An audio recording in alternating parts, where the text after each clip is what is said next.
Isang magandang umaga sa inyong lahat. Ngayon ay isasagawa natin ang panunumpa sa katungkulan. I state your name.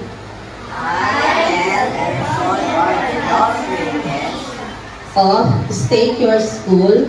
Of Saidran Elementary School. Having been elected, appointed as, state your position.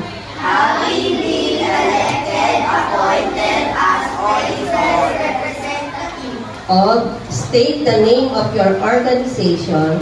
Of SELG. Do hereby solemnly swear. Do hereby solemnly swear. That I will faithfully discharge. That I will faithfully discharge. To the best of my ability. To the best of my ability. The duties of my present position. The duties of my present position. That I have clearly understood.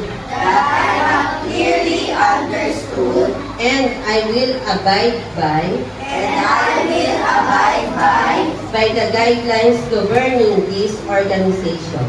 by the guidelines governing this organization.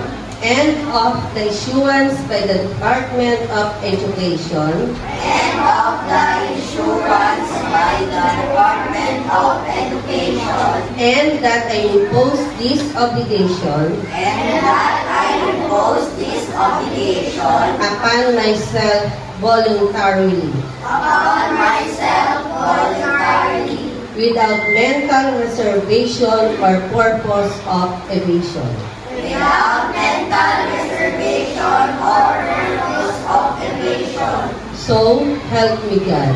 So help me God. Congratulations! Palakpakan natin ang ating mga kandidato. Thank you po.